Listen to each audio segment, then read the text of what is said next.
Join me as I dive into the eerie world of Ouija boards and challenge myself to uncover the dark stories behind them. Ouija boards have been a staple of pop culture for decades, often used as a plot device in horror movies and TV shows. They're often depicted as a spooky yet harmless way to communicate with spirits. But how many of us have actually stopped to think about the potential dangers associated with using these boards? One common misconception about Ouija boards is that they're just a game, a fun way to pass the time with friends on a Friday night. But the truth is, Ouija boards are not games, and they're not something to be taken lightly. They're a portal to the spirit world, and when you open that door, you never know what's going to come through. Many people have reported experiencing strange occurrences after using a Ouija board, from unexplained noises and movements to full-blown possessions. The problem is, most people don't take Ouija boards seriously until it's too late. They think it's all just a bit of fun until they start experiencing strange things that can't be explained. By that point, it's often too late to do anything about it. The damage is done, and the only option is to try and deal with the consequences. Another misconception is that Ouija boards are just a way to communicate with loved ones who have passed away. But the truth is, you never know who you're going to get on the other end of that board. It could be a malevolent spirit, a demon, or even something worse. And once you've made contact, it can be very difficult to break the connection. Check countless stories of people who have used Ouija boards and experienced negative consequences as a result. From demonic possession to unexplained illnesses, the list goes on and on. It's not just individuals who have been affected, entire families have been torn apart by the use of Ouija boards. One story that really stands out to me is that of a family who used a Ouija board to try and contact their deceased grandmother. At first, everything seemed fine, but as time went on, they started to experience strange occurrences. Doors would slam shut on their own, and they would hear strange noises in the night. But the final straw came when they discovered a mysterious symbol etched into the wall, a symbol that seemed to pulse with a malevolent energy. The family was eventually forced to flee their home, and they never used a Ouija board again. But the experience had a lasting impact on them, and they were forever changed by it. This story serves as a cautionary tale, highlighting the dangers of messing around with forces we don't fully understand. Another story that caught my attention was that of a group of friends who used a Ouija board to try and contact a famous serial killer. They thought it would be a fun and spooky way to pass the time, but they soon realized that they had made a terrible mistake. The entity they contacted was malevolent and aggressive, and it began to stalk them, appearing in their dreams and even manifesting in their waking lives. The group was eventually forced to seek the help of a spiritual advisor, who performed a series of rituals to try and banish the entity. But the experience had a lasting impact on them, and they were left shaken and traumatized by what they had experienced. In another case, a woman used a Ouija board to try and contact her deceased husband. At first, she thought she had made contact with him, but as time went on, she realized that the entity she was communicating with was not what it seemed. It was a malevolent spirit, one that was intent on causing her harm. The woman was eventually forced to seek the help of a paranormal investigator, who helped her to rid herself of the entity. But the experience had a lasting impact on her, and she was left feeling vulnerable and scared. As you can see, Ouija boards are not something to be taken lightly. They're not a game, and they're not a way to communicate with loved ones who have passed away. They're a portal to the spirit world, and when you use one, you're taking a risk that could have serious consequences. The psychological effects of using a Ouija board can be devastating. Many people have reported experiencing anxiety, depression, and even PTSD after using a Ouija board. It's not just the individuals who use the boards who are affected, their families and loved ones can also be impacted. So the next time you're tempted to break out the Ouija board at a party or sleepover, remember the stories I've shared with you today. Remember the potential dangers and the devastating consequences that can occur when you mess around with forces you don't fully understand. If you have any experiences with Ouija boards, I want to hear from you. Share your stories in the comments below and check out my other videos on supernatural topics. Thanks for watching, and I'll catch you all in the next video. Part 1: The Invitation. It was a rainy Thursday evening when Lydia called me, her voice tinged with excitement and something else. hesitation. "Becca, you're not gonna believe what I found," she whispered through the phone, as if afraid someone might overhear. The rain outside my window pounded harder against the glass, mirroring the growing unease creeping up my spine. "What is it now, Lydia? Another cursed object from the flea market?" I tried to sound dismissive, but Lydia's voice had a way of drawing you in. She thrived on the macabre, and I'd indulged her enough times to know this wasn't going to be just another vintage find. "It's not cursed, you weirdo. I've got a Ouija board. An old one. It's different." I paused, glancing at the stack of horror books beside my bed. "What do you mean, different?" Lydia's silence dragged on for a beat too long before she finally replied. "It's not like those cheap Parker Brothers ones. The guy who sold it to me said it's been in his family for over 100 years. He called it a vessel for truths. Isn't that wild?" I rolled my eyes, but I could feel the tug.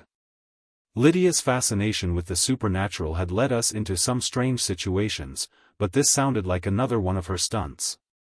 Still, I couldn't help but ask, "And where did you meet this mysterious man with his vessel of truths?" "At that antique shop by the old train station. The one that smells like mildew and broken dreams. You've got to stop going there, Lyd. That place is creepy." "Exactly why I love it," she purred, before her voice took on a teasing tone. "Come on, Becca. We should try it out tonight. I'm inviting a few friends over." "I mean, what's the worst that could happen?" I snorted, shaking my head. "The worst that could happen? Ever seen The Exorcist?" Her laughter was warm, reassuring. "Please, you know I don't believe in that Hollywood crap. This is about exploring, curiosity. Aren't you at least a little curious?" There it was, the hook. I sighed, giving in like I always did. "Fine. What time?" 8 o'clock, don't be late. And bring candles. You know, for the ambience." I hung up the phone, already regretting the decision. As much as Lydia liked to play with fire, I wasn't in the mood for ghost stories and cheap thrills. But something about the way she had described that Ouija board made my skin crawl. An old family heirloom, passed down through generations? A vessel for truths? I grabbed my coat and headed out into the storm, my mind spinning with thoughts of the night ahead. Little did I know, this was no ordinary sleepover. And we weren't going to be talking to any ordinary spirits. Lydia's house sat at the end of a long, winding road, framed by towering oak trees. It always looked a little too dark, a little too old, even on the brightest days. Tonight, with the rain cascading down like an endless waterfall, it looked like something out of a Gothic novel. The house loomed, casting long shadows over the wet pavement. When I knocked on the door, Lydia's face appeared, framed by the dim glow of candlelight. Her grin was wide, but there was something in her eyes, something playful, yes, but also uncertain. "Perfect timing," she said, ushering me inside. The warm smell of cinnamon and old wood hit me as soon as I stepped through the threshold. Inside, there were 3 others, Jake, Emily, and Sarah, already seated around a low coffee table in the living room, chatting excitedly. The air was thick with anticipation, the flickering candles casting dancing shadows on the walls.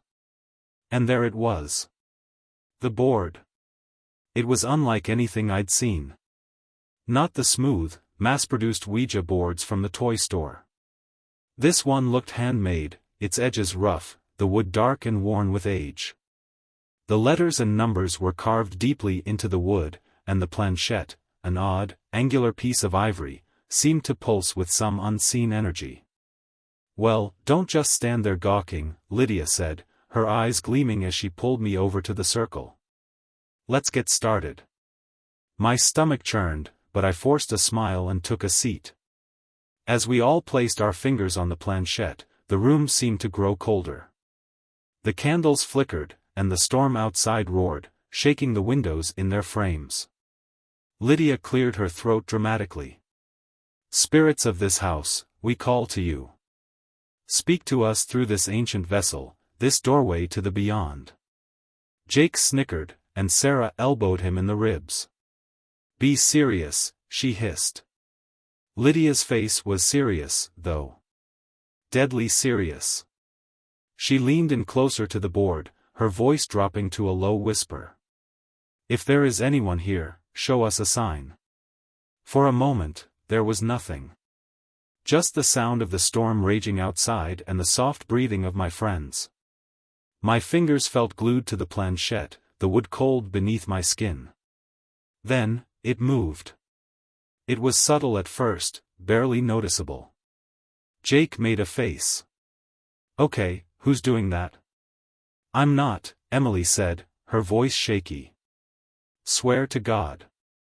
I wasn't moving it either, and from the look on Lydia's face, neither was she.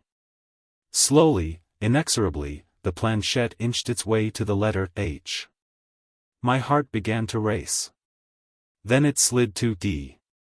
Then, L. Finally, P. Help? Sarah's voice was a whisper, her eyes wide. Who needs help? The planchette stilled, hovering over the letters as if the spirit was considering what to say next. Then, without warning, it darted toward the letter M. Help, me? Lydia's voice was barely audible, her eyes glued to the board. The air in the room felt heavier, almost suffocating. My mouth was dry, and I could feel my pulse in my throat. Who are you? I blurted out, breaking the silence. My voice echoed strangely in the room, the words swallowed by the oppressive darkness pressing in from all sides. The planchette didn't move. A long, tense moment passed before the storm outside suddenly intensified. The windows rattled violently, and the candles flickered wildly, threatening to go out.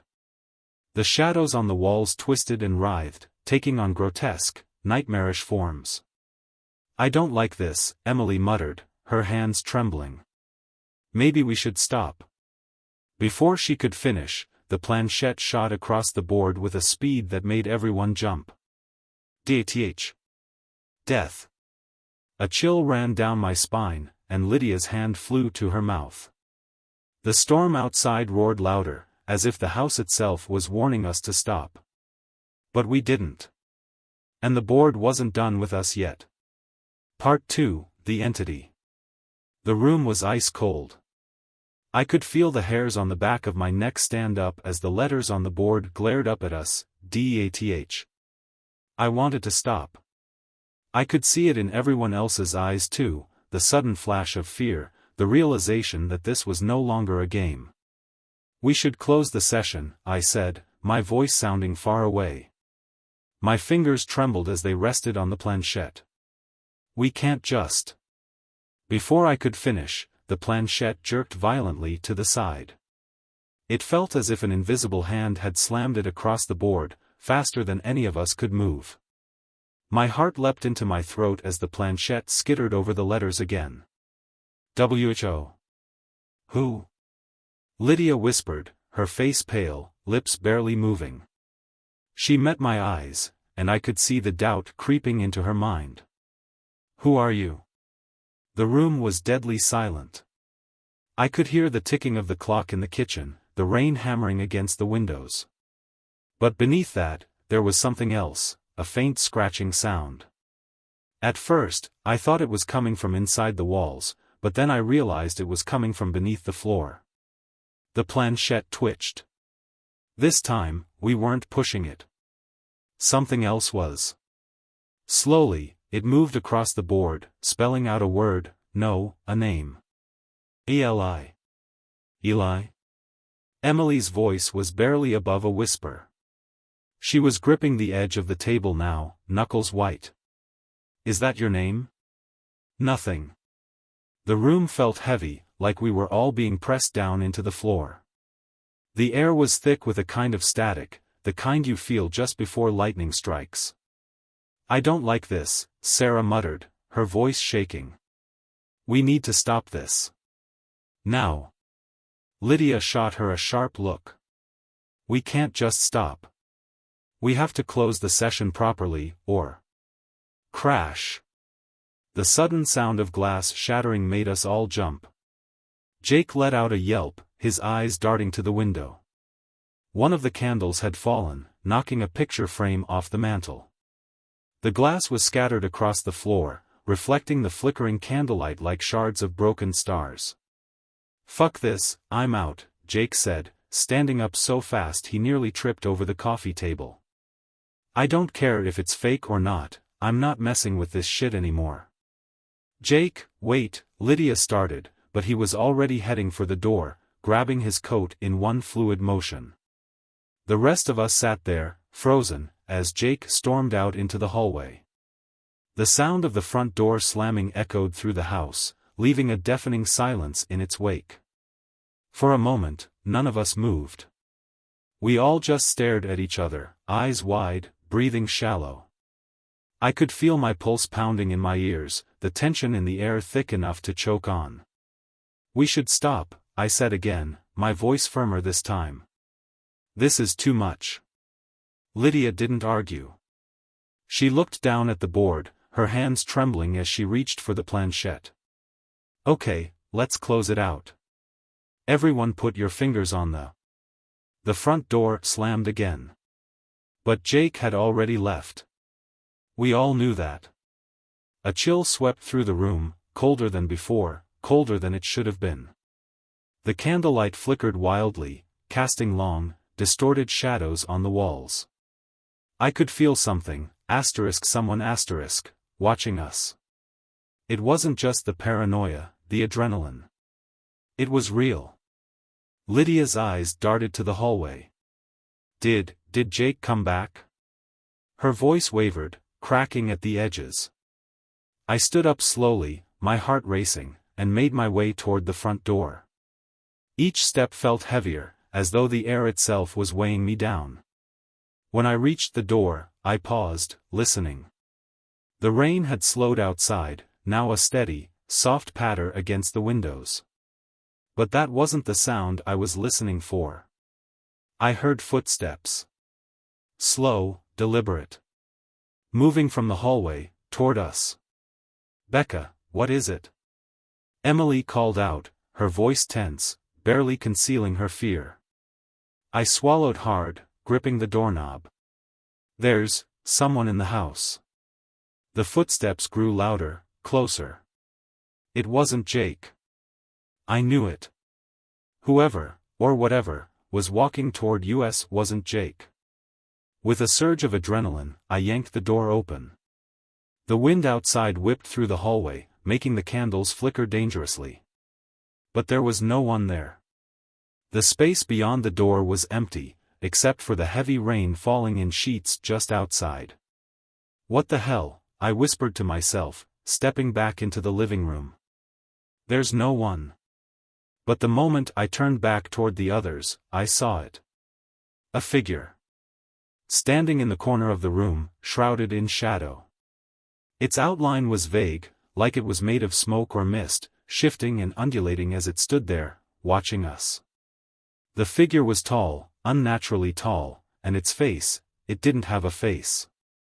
Just a swirling mass of darkness where its features should have been. My mouth went dry.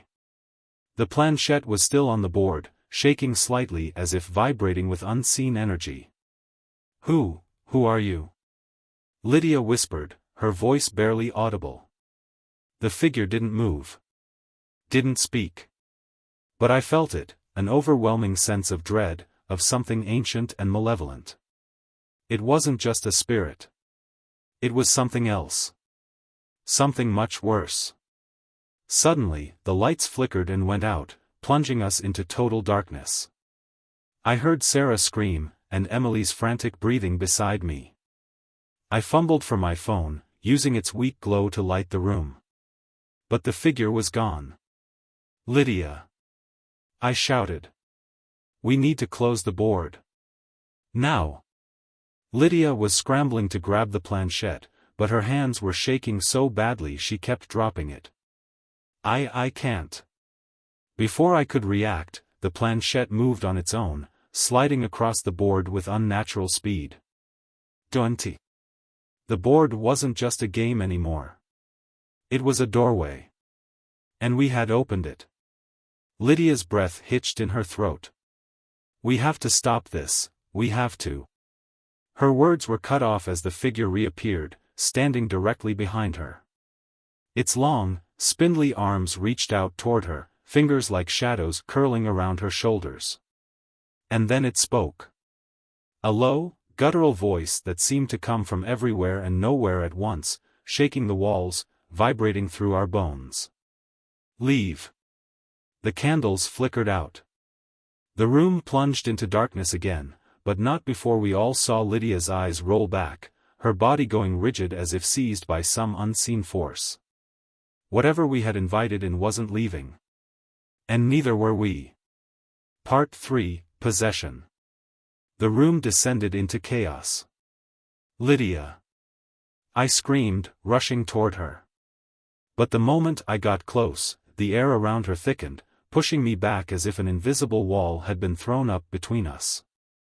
Lydia's body was contorted, her arms twisted at odd angles, her face pale and expressionless, except for her eyes. Her eyes, now completely white, were locked on the ceiling, staring into nothingness. Emily shrieked and backed into the corner, knocking over one of the candles, sending wax splattering across the floor. Sarah was already halfway to the door, her breath ragged and fast. "We need to get out of here," she cried, her voice breaking. But I couldn't leave Lydia like this. My heart pounded in my chest, adrenaline coursing through me, but I forced myself to step closer. The temperature in the room had dropped dramatically, my breath coming out in short, visible puffs. "Lydia," I whispered, my voice shaking. I wasn't sure if I was talking to her or whatever had become her. Without warning, her head snapped down, eyes locking onto mine.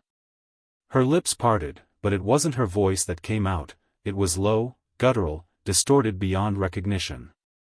"You shouldn't have come here." I froze. The voice wasn't Lydia's. It was the same voice we'd heard before, when the lights had flickered. Dark and ancient, it filled the room like a heavy fog, suffocating us with its presence. Lydia's body jerked violently, her limbs convulsing as though something was pulling her strings. Her head lolled to the side, her neck cracking unnaturally as she grinned at me, a grin too wide, too sinister to belong to my friend.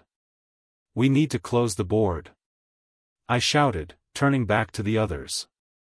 Emily was crying, her hands covering her face, while Sarah stood frozen at the doorway, torn between running and helping. But the board wasn't finished with us yet. The planchette started moving again on its own, gliding across the letters so fast it was almost a blur. G-to-U-T. The candles flickered, casting long shadows that seemed to stretch and grow, twisting into grotesque shapes that slithered across the walls. The entire room was shifting, as though reality itself was starting to warp under the weight of whatever we had invited in. I lunged for the board, grabbing the planchette with shaking hands. I tried to move it toward goodbye, but it wouldn't budge. It was like the wood had fused to the table, anchored in place by some unseen force. Panic swelled in my chest as I pulled harder, but the planchette refused to move. "Lydia, please," I begged, tears blurring my vision. "We didn't mean to, we didn't know." Her head snapped forward again, her eyes rolling back into place. But when she spoke this time, it was her voice, weak, strained, and filled with terror. "Becca, help me." My heart shattered. Lydia was still in there, trapped, fighting whatever had taken hold of her. I dropped the planchette and scrambled toward her, reaching out for her trembling hand. As soon as I touched her, it was like being hit with a jolt of electricity. Pain shot up my arm, burning through my veins, searing my skin. I screamed, jerking back, but the pain didn't stop. It radiated through my body, a sickening heat that made my vision blur and my knees buckle. Sarah grabbed my arm, pulling me away. "We need to go, *now*. But I couldn't leave her. Lydia's body was shaking violently, her head whipping back and forth like a ragdoll. Her mouth opened, and from deep within her, a guttural growl erupted, filling the room with a sound that wasn't human. Emily finally broke. "I'm calling the police," she shrieked, fumbling for her phone with trembling hands. "Don't!" I shouted, grabbing her wrist. "They can't help with this." "What the fuck are we supposed to do then?" Emily's face was streaked with tears, her eyes wide with terror. I didn't know. Every horror movie we'd ever watched together flooded my mind, but none of those stories had ever felt real. This was something else, something ancient, something far beyond our understanding. Then, as if in answer to my desperation, Lydia's convulsing stopped. She went completely still, her body slumping over in the chair, head hanging down as if the strings controlling her had been cut. The silence was deafening. "Lydia," I whispered, cautiously stepping forward. The air was thick, oppressive, but the freezing cold had eased. But something was wrong. Her breathing, it was too slow. Too measured. I knelt beside her, placing a trembling hand on her arm. "Lydia?" Her head lifted, but this time, it was different. Her movements were smoother, more controlled. And when her eyes met mine, they weren't the milky white from before, they were dark. Too dark. The whites of her eyes were gone, replaced by two solid black orbs that gleamed with malice. She smiled, a slow, deliberate smile that chilled me to the bone. "Thank you, for inviting me in." The voice that came out wasn't Lydia's. It wasn't even human. It was deep, rasping, filled with a cold, ancient malice that reverberated through the room like the tolling of a death bell. Emily screamed. Sarah backed away, her hand over her mouth, shaking her head as if she couldn't believe what was happening. I could feel it too, the overwhelming sense of dread. This wasn't Lydia anymore. Not really. Something else was in control. "Please, let her go," I begged, my voice barely more than a whisper. The thing wearing Lydia's body chuckled, a dark, guttural sound that made the hair on the back of my neck stand on end. "She's mine now." I staggered back, my legs threatening to give way. The room seemed to close in around me, the walls bending, twisting as the shadows grew longer, darker. "Lydia, please!" I cried, but the thing in front of me wasn't Lydia anymore. It stood up, moving with an eerie grace, towering over me. Its eyes, those dark, endless pits, bored into mine, and I felt something cold and oily slither into my mind, wrapping itself around my thoughts, squeezing. "We need to go." Sarah screamed, her voice breaking through the fog of terror. I stumbled backward, my legs barely cooperating, as the thing stepped closer, its smile widening. The room was spinning, the air thick and suffocating. The shadows on the walls writhed like living things, reaching out with long, twisted fingers. "Don't you want to stay?" the voice rasped, mocking. "We've only just begun." I ran. I didn't think. I didn't look back. I just ran, my feet pounding against the floor as I bolted out of the living room and into the hallway, Sarah and Emily right behind me. We slammed into the front door, fumbling with the lock in our panic. My hands were shaking so badly I could barely turn the knob. Behind us, the thing laughed. It was a low, rumbling sound that echoed through the house, crawling into my bones. "Run all you like," it whispered. "You'll never escape." The door finally swung open, and we spilled out into the rain-soaked night, gasping for breath. The storm had grown worse, the wind howling as it whipped through the trees, rain lashing at our faces. We didn't stop running until we were halfway down the street, our shoes splashing through puddles, our breaths coming in ragged, desperate gasps. When we finally stopped, huddled together under the flickering streetlight, the reality of what had just happened crashed down on me. Lydia was still in there. But she wasn't alone. And I had no idea how to get her back. For a moment, none of us spoke. We were soaked to the bone, shivering in the cold, but I could barely feel it.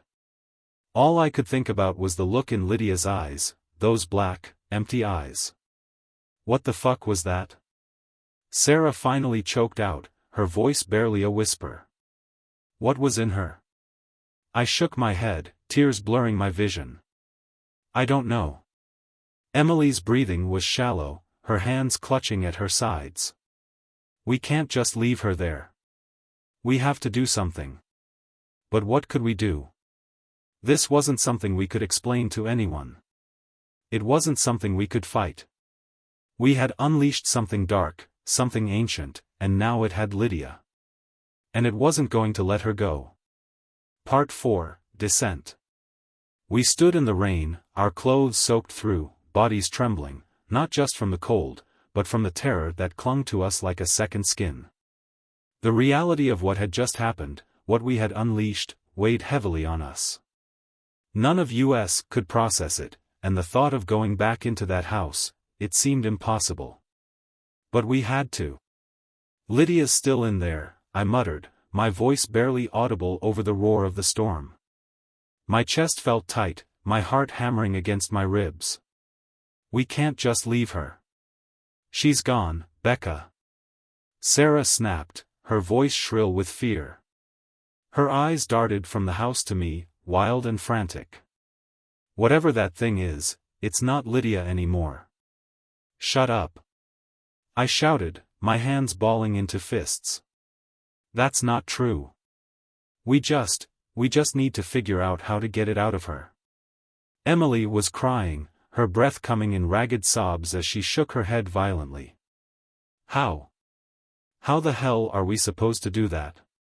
This isn't some movie. This is real. I knew she was right, but I couldn't admit it, not to them, and definitely not to myself. The thought of Lydia, my best friend, being trapped inside her own body while something else controlled her, used her, it was too much to bear. We need to go back in, I said through gritted teeth. We need to finish what we started. Emily and Sarah both stared at me as if I had just suggested jumping into a pit of fire. Maybe I had. But I couldn't leave her. I couldn't live with myself knowing that Lydia was in there, suffering, while we ran away. Sarah was the first to speak. Are you insane? I ignored her, turning back toward the house. The windows were dark, the shadows inside shifting with every flicker of the streetlight. The storm lashed against the house, but the front door stood slightly ajar, beckoning us back inside. We don't have a choice, I whispered, more to myself than to them. If we leave her in there, she's gone forever. Sarah grabbed my arm, her nails digging into my skin. Becca, listen to me. That thing isn't going to let us just walk in and take her back. It wants us to go in there. It's probably waiting for us. I shook her off, my resolve hardening. I don't care. I'm not leaving her. Without waiting for their response, I started walking toward the house. My legs felt like they were made of lead, every step heavier than the last, but I kept moving forward. The storm howled louder, as if nature itself was trying to warn us away. The wind whipped through my hair, stinging my face with icy rain. But I barely felt it. All I could think about was Lydia, her body twisted and broken, her eyes black and empty. I reached the door first, the others reluctantly following behind. My hand hovered over the knob, hesitating. The door creaked softly as it swayed in the wind, the darkness inside pressing against the threshold like a living thing. You don't have to do this, Emily whispered behind me, her voice trembling. I do, I replied, my voice steady, though my heart was racing. With a deep breath, I pushed the door open and stepped inside. The house was even darker than before, the oppressive silence thick and suffocating. The storm seemed to die the moment we crossed the threshold, the roar of the rain replaced by an unnatural stillness that made my skin crawl. Close the door, I muttered, not wanting whatever was outside to see us. Or maybe I didn't want it to leave. Sarah shut the door with a soft click, sealing us inside. My phone's weak glow barely cut through the darkness, but it was enough to guide us back to the living room. The candles had gone out, their once warm light replaced by a cold, creeping shadow that clung to every surface. The Ouija board still sat on the coffee table, but it looked different now. The wood was darker, almost as if it had absorbed the shadows, the letters and numbers etched into it seeming to pulse with a faint, malevolent glow. But Lydia was nowhere to be seen. "I don't like this," Emily whispered, her voice barely audible. Her eyes darted around the room, wide with terror. "Where is she?" Sarah muttered, glancing nervously over her shoulder as if expecting the figure to reappear at any moment. A loud creak sounded from above us, followed by the unmistakable sound of footsteps, slow, deliberate, as though whatever was walking upstairs wanted us to hear it. I felt my blood run cold. "She's upstairs." "No," Sarah said quickly, shaking her head. "Becca, we need to leave. Now. This is a trap. You know it is." But I didn't listen. I couldn't. Lydia was up there, and I had to find her. Without another word, I started toward the stairs, my footsteps echoing in the eerie silence. Sarah cursed under her breath but followed, and Emily trailed behind, her breath hitching with every step. The staircase creaked beneath our weight, the wood groaning as if it might collapse at any moment. The air grew colder the higher we climbed, each step sending a fresh wave of dread crashing through me. By the time we reached the top of the stairs, I could barely breathe. The hallway stretched out before us, impossibly long in the dark. I shined my phone's light down the corridor, but the beam barely pierced the thick shadows that clung to the walls. Every door was shut except for one, the door at the end of the hall, hanging slightly ajar, its edges glowing faintly with that same sickly light that seemed to emanate from the Ouija board. "Lydia?" I called out, my voice shaking. No response. Just the slow, steady creak of footsteps coming from behind the door. I swallowed hard, my throat dry, and started toward the open door. My heart pounded in my chest, each beat louder than the last. The shadows seemed to shift around us, like living things watching, waiting. As I reached the door, I hesitated, hand trembling as it hovered over the knob. I could hear movement inside, soft, shuffling sounds, like someone pacing back and forth. My breath caught in my throat as I pushed the door open, the creak of the hinges loud in the stillness. Inside was darkness, thick and suffocating. My phone's light barely illuminated the room, but I could make out the figure standing in the center. It was Lydia. But not Lydia. She stood with her back to me, her body stiff, her head cocked at an unnatural angle. Her hair hung limply around her face, matted and damp. The same dark aura clung to her, swirling around her feet like tendrils of smoke. "Lydia," I whispered, stepping into the room. "It's me. Becca." She didn't move. Didn't speak. The shadows twisted around her, tightening, coiling. Behind me, Emily let out a choked sob, but I ignored it. I stepped closer, my heart thudding against my ribs. "Lydia, please," I begged. "Fight it. Come back to us." The air in the room grew thicker, colder. I could feel it now, whatever had taken her, whatever we had brought into this world, it was watching me, waiting. Lydia's head snapped around to face me, her black eyes gleaming in the dim light. Her lips parted into a slow, sinister smile. "I'm not going anywhere," she hissed, her voice distorted, layered with that same guttural growl from before. The shadows exploded. They shot out from the walls, from Lydia, wrapping around me, pulling me to the floor. I screamed, my hands clawing at the darkness, but it was no use. It was like being trapped in quicksand, every movement only making it worse. "Help me." I screamed, but I couldn't even see the others through the suffocating blackness. Lydia, or the thing controlling her, laughed, a low, menacing sound that rattled through the room. You brought me here, it whispered, leaning down, its breath cold against my skin. And now you'll stay.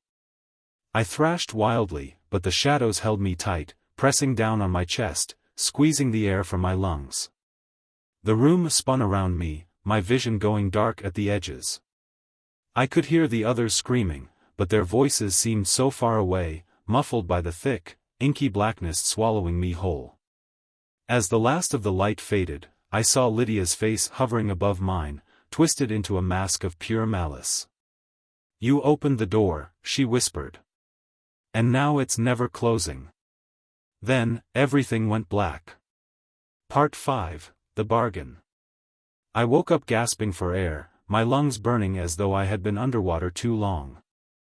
The darkness around me was suffocating, but I wasn't in the house anymore. The cold, damp floor beneath me wasn't wood, it felt like stone, slick and uneven.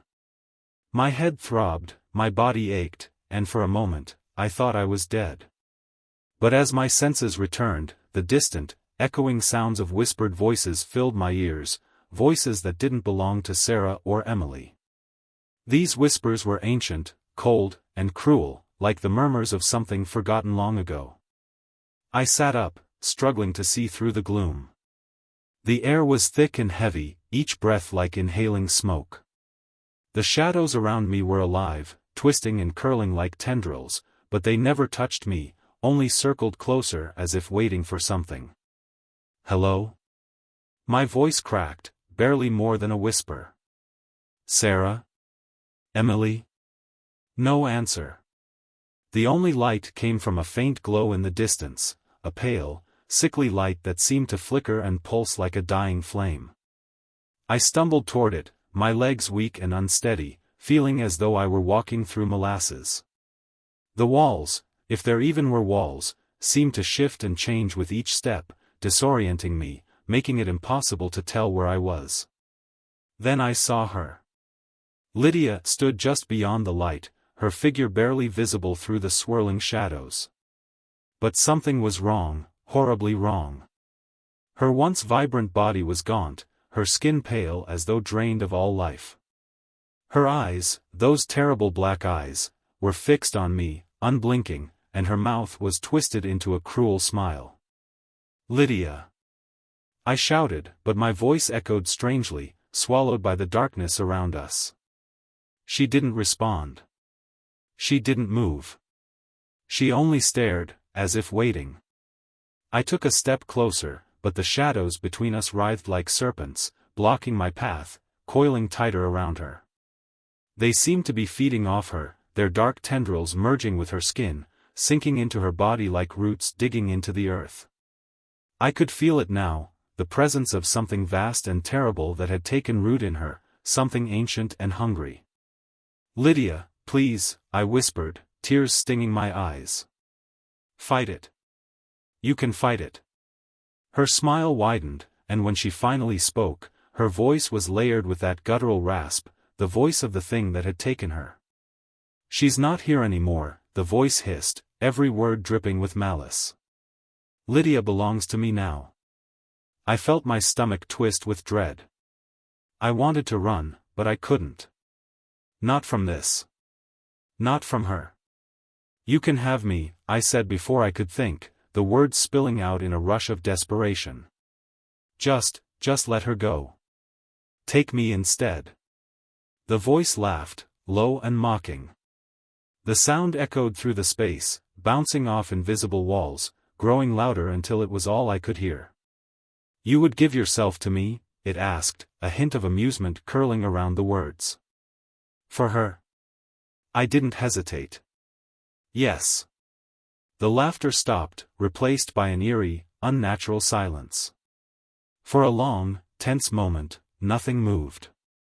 Then the shadows began to recede, pulling away from Lydia's body like smoke caught in a draft.